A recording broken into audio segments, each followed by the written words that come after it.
Le travail de la région en tant que tel, c'est un travail de fédérateur autour des collectivités territoriales franciliennes pour mettre en place les conditions pour pouvoir être représenté au niveau bruxellois.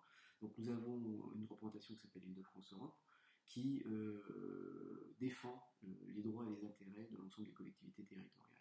Alors, dans cette structure Île-de-France Europe, l'ensemble des départements sauf Paris en font partie aujourd'hui. Ce qui permet d'être présent à Bruxelles et de faire valoir nos intérêts, les intérêts des collectivités et les points de vue politiques, ce qui apparenterait pour le secteur privé à un acteur de lobbying, donc de pouvoir faire pression sur un certain nombre d'éléments sur la politique européenne. De la même manière, on fournit des informations sur des textes qui peuvent être d'intérêt pour les départements, mais aussi pour les acteurs franciliens. On a des secteurs économiques qui rentrent en contact avec Île-de-France Europe ou avec la délégation européenne. Nous pouvons être le vecteur de lien entre justement ces acteurs et la délégation européenne sur place. Nous souhaitons que Paris en fasse partie.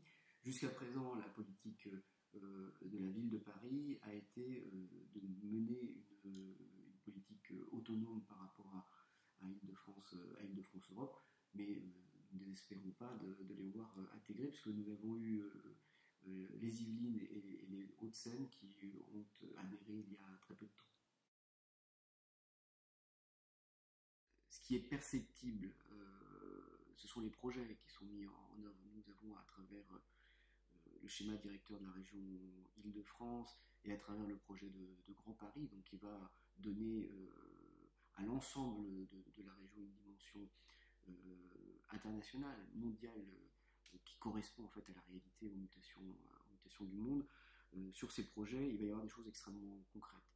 C'est pour vous donner des éléments, et je pense que l'élément central dans cette affaire-là, qui touche l'ensemble des métropoles du monde, c'est la question des transports.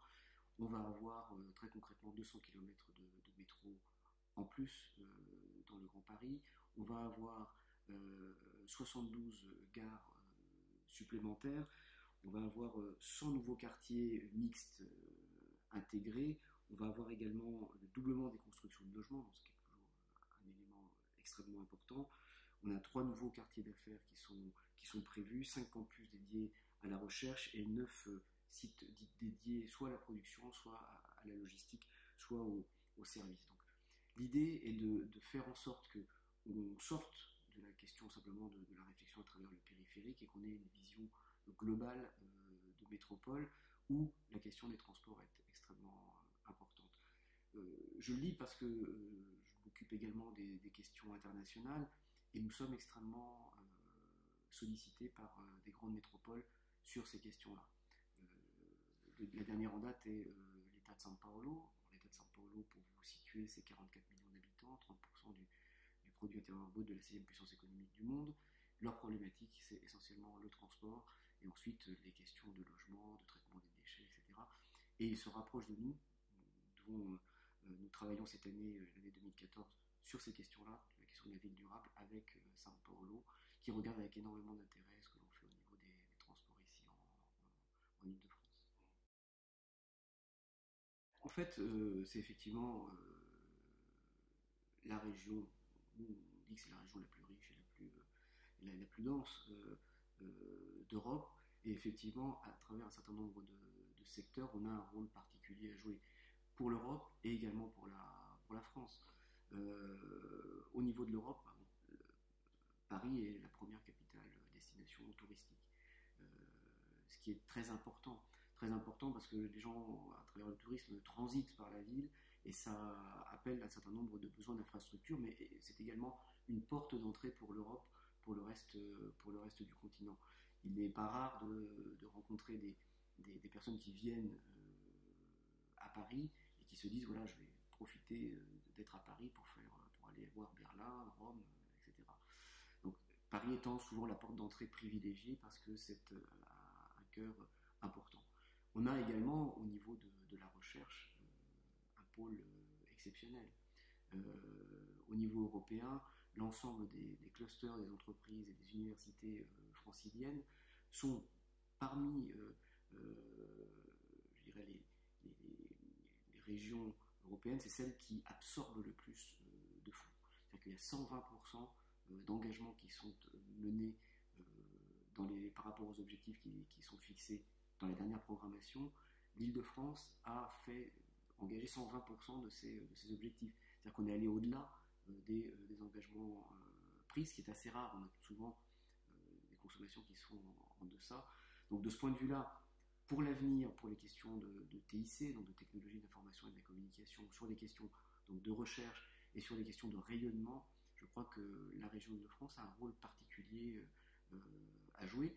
Et le manque, je dirais, de vulnérabilité vis-à-vis de la mondialisation est sans doute dû à ces éléments à la fois économiques, mais à la fois, j'insiste beaucoup là-dessus, à la présence des services publics et du haut niveau de services publics qu'il y a en région Île-de-France.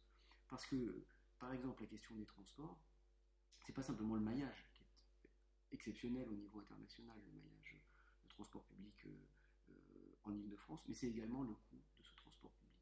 Parce que c'est un élément de compétitivité important pour toutes les entreprises qui y sont. Je vous reprends l'exemple de São Paulo. São Paulo, aujourd'hui, on a des déplacements qui sont de l'ordre de 2 heures, 2 heures et demie, aller, 2 heures, 2 heures et demie, retour. L'État de São Paulo a bien entendu, s'est bien rendu compte que c'était un problème, y compris économique. Au-delà de la question simplement sociale qui est fondamentale, c'est-à-dire que les gens passent entre 4 et 5 heures uniquement dans les transports, donc ne produisent pas, mais en plus ça crée des désagréments sociaux, des ruptures dans la vie familiale, etc. La question justement de cette fluidité des services publics et des transports est fondamentale. Et en plus, la question du coût est importante. Vous allez à Londres, les coûts des transports publics ne sont pas équivalents.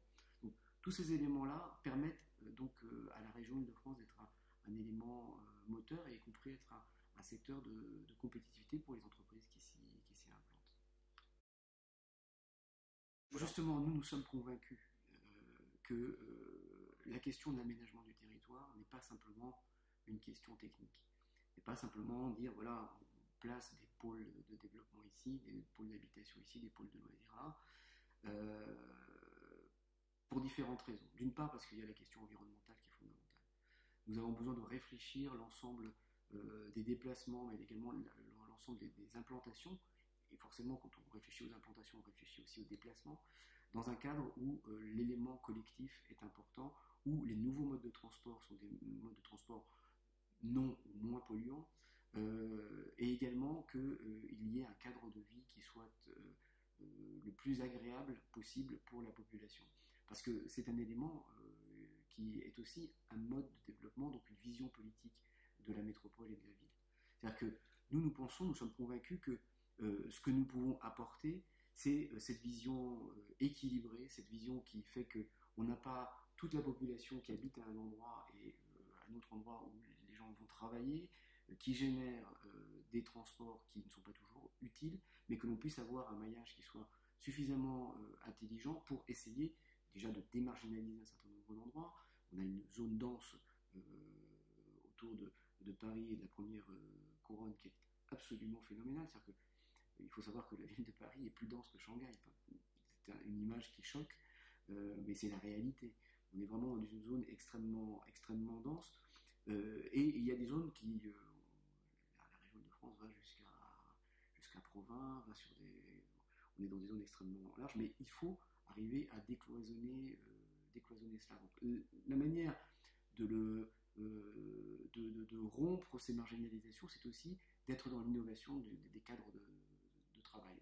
On a par exemple en Seine-et-Marne, où on est sur des vastes espaces qui parfois sont très ruraux, la création à travers le conseil général d'espaces de travail à distance où les salariés ne sont pas obligés d'aller jusqu'au siège de l'entreprise, mais peuvent se retrouver dans des espaces où ils peuvent être en zone de travail à distance, où le matériel et les technologies permettent d'avoir à la fois une qualité de vie et être tout à fait connectés à la réalité de leur entreprise. Donc, on est vraiment, comme vous l'indiquez, dans un objectif qui est aussi une proposition politique de modèle de société qui ne soit pas un modèle qui se distinguerait de certains autres modèles où on a, comme vous l'avez indiqué, des zones qui sont zones de ségrégation de plusieurs natures. Hein. On a, en fonction des villes en Europe, des zones qui sont des ghettos de riches et des zones qui sont des ghettos de pauvres, souvent avec le centre-ville qui est totalement déserté, qui n'est qu'une zone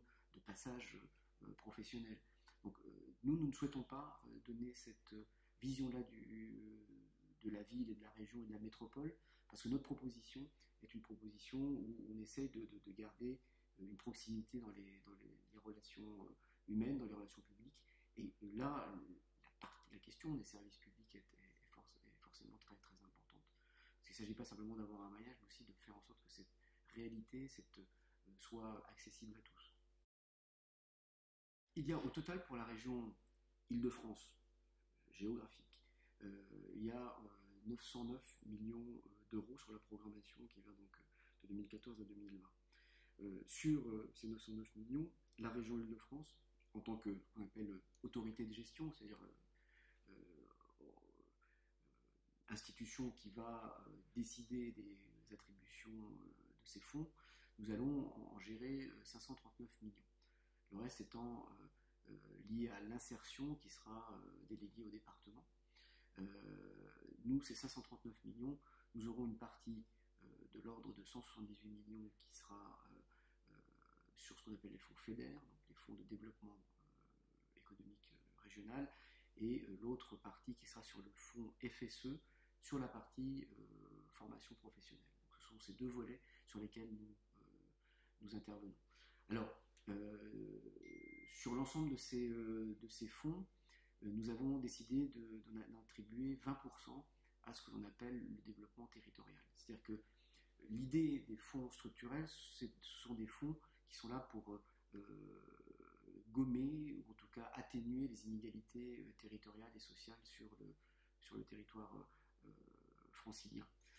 Ce qui peut paraître particulier, puisque la région Île-de-France est une région riche, mais néanmoins, c'est là en France où on a les disparités les plus importantes. On a un des départements sans doute les moins riches de France avec la Seine-Saint-Denis, et on a un département comme les Hauts-de-Seine qui est un des départements les plus riches de France, et Paris est également plutôt un département riche. Donc nous, notre objectif, c'est d'attribuer 20% de ces fonds à des zones qui doivent essayer de rattraper ces disparités. Et donc nous aurons une douzaine de territoires qui vont bénéficier de ces 20% de fonds ciblés, ce qui correspond d'ailleurs au double de la demande qui avait été faite par le gouvernement, parce que le gouvernement demandait 10% sur les territoires, nous en ferons 20%, parce que quelle est la différence entre le FEDER et le FSE?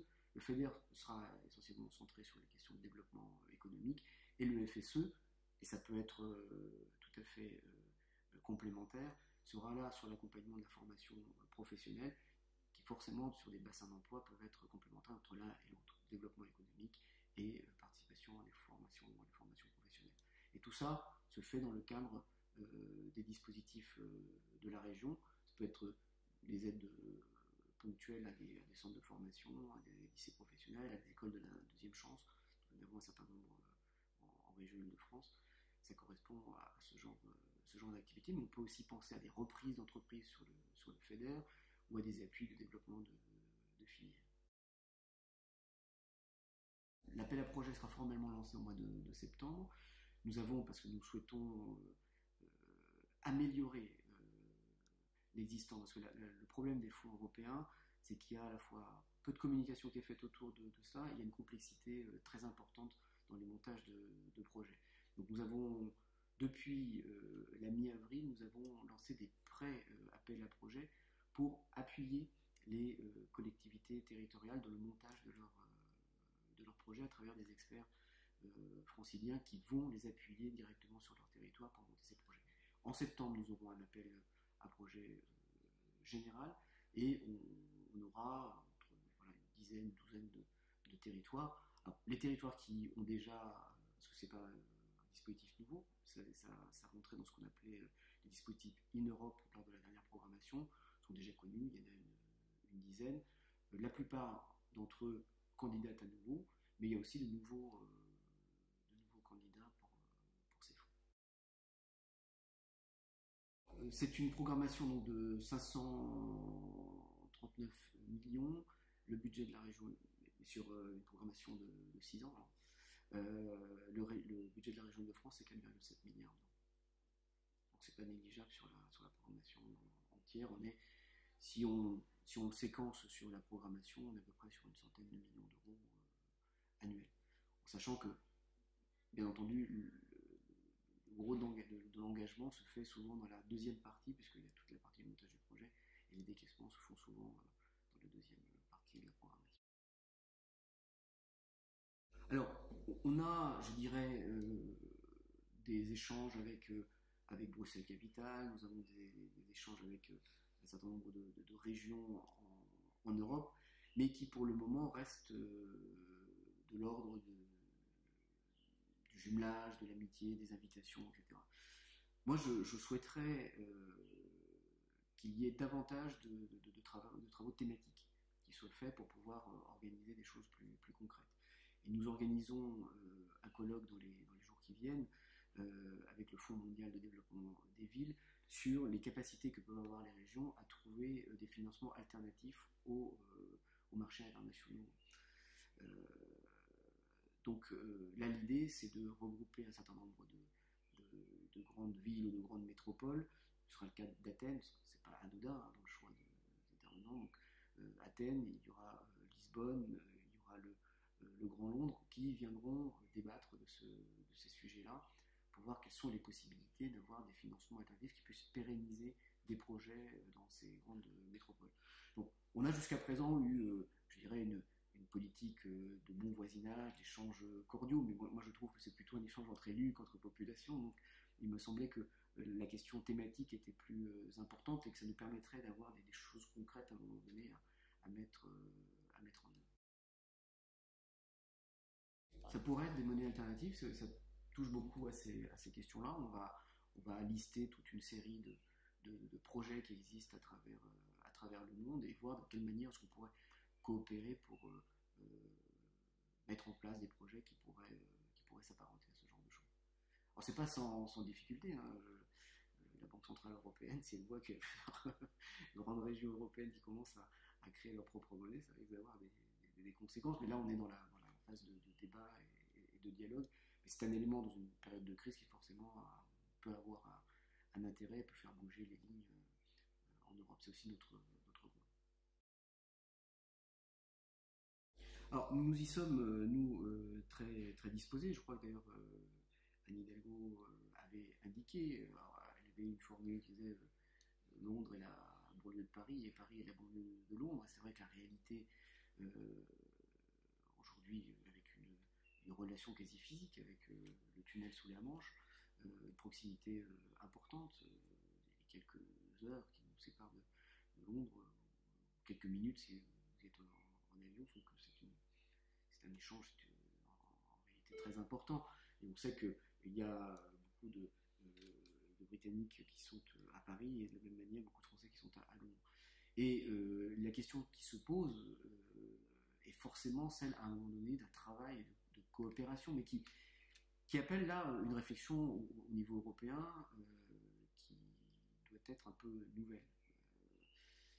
Malheureusement, je dirais que la tendance globale, c'est peut-être aussi tout l'enjeu du scrutin qui arrive, c'est qu'on est rentré depuis quelque temps, et le gouvernement précédent n'est pas pour rien, dans une gestion de l'Europe qui se fait au niveau intergouvernemental et où le Parlement, malgré un rôle qui va être accru lors de la prochaine mandature, se voit en partie dépossédé de prérogatives. Donc on a une gestion européenne qui est surtout intergouvernementale et je crois que nous pouvons le déplorer. Ce qui amène nécessairement à avoir des États qui jouent leurs intérêts contre l'intérêt général européen.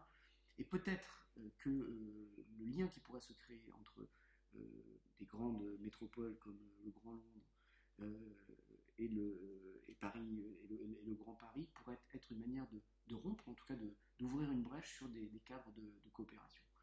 Mais ça veut dire une manière nouvelle de voir les choses et que l'on puisse rentrer dans un cadre où on se voit davantage sur l'organisation de grands espaces d'intérêt général européen et non pas l'Europe uniquement comme un grand marché où on serait les uns contre les autres.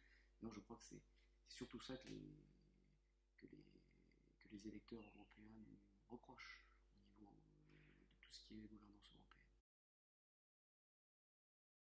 Alors là, ça pose d'autres questions, parce que je pense que c'est un effet euh, qui est induit par le fait que justement cette relation intergouvernementale laisse un peu les territoires, pas de côté, mais on minimise leur position, donc ils sont amenés à prendre des responsabilités pour faire valoir leur existence et leur particularisme.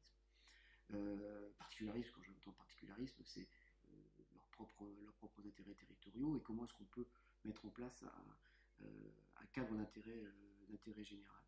Et ce sera peut-être à travers ces cadres de collectivité territoriale qu'on pourra dépasser, je dirais, les intérêts simplement nationaux.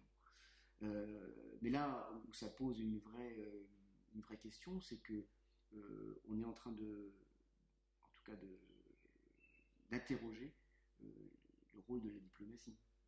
Et là, on est dans une diplomatie des territoires qui a un cadre réel, factuel, mais qui n'a pas de cadre réglementaire.